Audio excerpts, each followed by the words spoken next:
Okay, this is the Singer Model 15-125. In my opinion, one of the best secrets when it comes to the finest machines that Singer ever made. Really, these machines have kind of fallen off the radar, and as the camera pans around, you'll notice something different about this machine.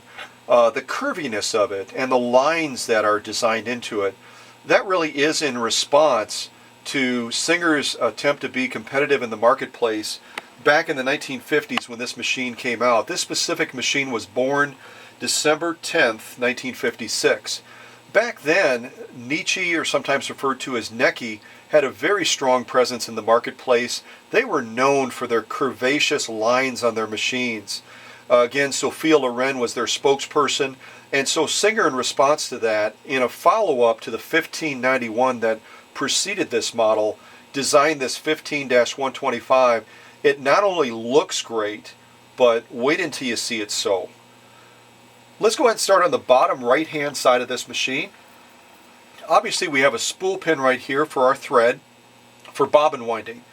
We come off of here through this single guide and then come up to the bobbin winding wheel, placing your bobbin here.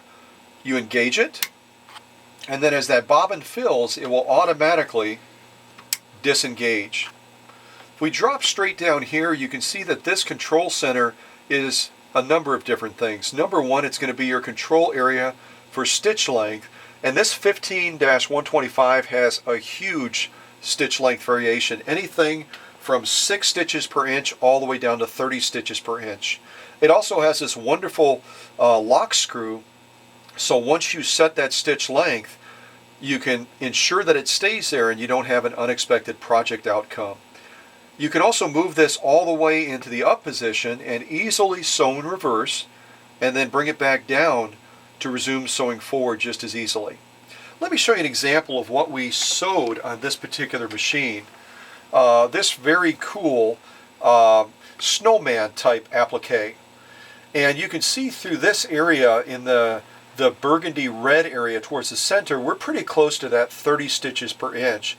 You can see that the stitches are visible, but they're so small that they really demonstrate the quilting effect of it without necessarily bringing attention to the stitch per se. But as you go to the outer edges, you can see we get a lot closer to that 6 to 7 stitches per inch on the framing and the borders of the applique. But the final result, using this 15-125, is a gorgeous representation of what you can generate with a creative project. And you are capable of doing this just as easily as we can with a quality machine like this. As with all of our machines, we love to supply an owner's manual. This is an original owner's manual, and it really serves two purposes. First of all, it's going to allow you to maximize this machine. Again, this machine is very simple to operate, just like its little brother, the 1591. But if you run into a question or if you want to clarify something, it has very simple directions and very simple guidance points and tips on maximizing this machine. It also will help you to maintain this machine. Now, when you get it, don't even concern yourself with that. We spend on average 6 to 8 hours on every single machine that we put in front of our buyers on eBay. And when we service a machine, it is comprehensive, inside and out, timing, cleaning, conditioning, lubricating, everything that has to be done to make sure that that machine is as close to being factory new as when it was first made back in the 1950s. We really go over it with a fine-tooth comb.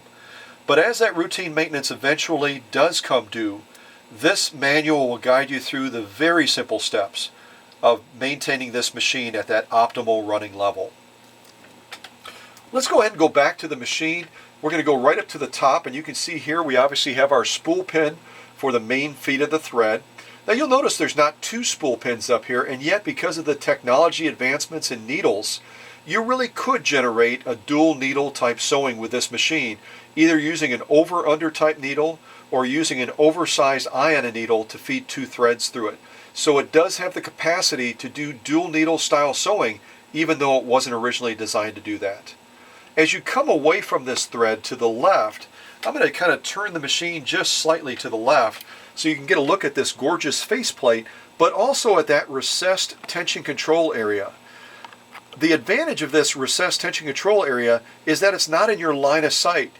When you have that tension control in the front, it tends to kind of get in the way. It distracts you from what's happening at the needle or what's happening at the bed when you're dealing with maneuvering the materials in the fabric. Back here, it does its job. It does it extremely well, and it's out of the way. So I love this feature, both on the 1591, the little brother, and then the big brother, the 15-125.